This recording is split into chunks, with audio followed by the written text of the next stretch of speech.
ചിലപ്പോൾ എനിക്ക് തോന്നും എൻ്റെ സ്വഭാവം പോലത്തെ ആൾക്കാരും കാണും. എന്തായാലും അങ്ങനത്തെ ഒരു പ്രത്യേകതരം ജന്മമാണ് ഞാൻ പറഞ്ഞുതരാവേ.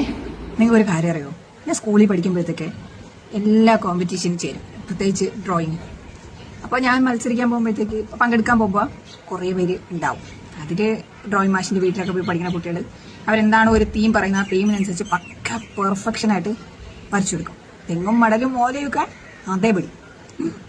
ഞാൻ പഠിക്കാൻ പോയിട്ടില്ലാത്തതുകൊണ്ട് എനിക്കങ്ങ് മനസ്സിൽ തോന്നണ അന്നേരം എൻ്റെ കൈകളിൽ വരണത് അങ്ങ് വരച്ചു വയ്ക്കും. പക്ഷെ എനിക്ക് പ്രൈസ് കിട്ടിയില്ല എന്നും പറഞ്ഞ് ഇതുവരെ വിഷമം ഉണ്ടായിട്ടില്ല. എനിക്ക് അതിൽ പാർട്ടിസിപ്പേറ്റ് ചെയ്യണം. അതായത് ഇനി ഭയങ്കര കഴിവാണെന്ന് എനിക്ക് സ്വയം ഭയങ്കര കോൺഫിഡൻസ് ആണ്. എനിക്കറിയില്ല, ചെറുതിലെ അങ്ങനെയല്ല, എന്നെ കൊണ്ട് കഴിയും എന്നൊരു തോട്ടാണ് എപ്പോഴും. അതുകൊണ്ടാണ് എല്ലാ മത്സരത്തിനും പോണതേ. പക്ഷെ ഒന്നും പ്രൈസ് കിട്ടിയിട്ടില്ല. ഇപ്പോൾ അങ്ങനെയല്ല, എല്ലാ കാര്യങ്ങളും ചിന്തിക്കുമ്പോഴും അങ്ങനെ തന്നെ. എനിക്ക് കഴിയാത്തൊന്നുമില്ല. ഞാൻ എന്തൊക്കെ ചിന്തിക്കണോ അതൊക്കെ എനിക്ക് കഴിയും. അതാണ് ഞാൻ. അപ്പം ഞാൻ പുതിയ പെയിന്റ് വാങ്ങിച്ചിട്ട് ഈ കോഷ് പെയിന്റ് എനിക്ക് അത്ര സാറ്റിസ്ഫൈഡ് വന്നിട്ടില്ല. പക്ഷെ റെഡിയാവും. അങ്ങനെ ഞാൻ ആദ്യമായിട്ട് വായിച്ചു നോക്കണം. കോഷ് എന്ന് പറയുന്ന ഒരു പ്രത്യേകതരം മീഡിയം പെയിന്റ് ആണ്. First attempt.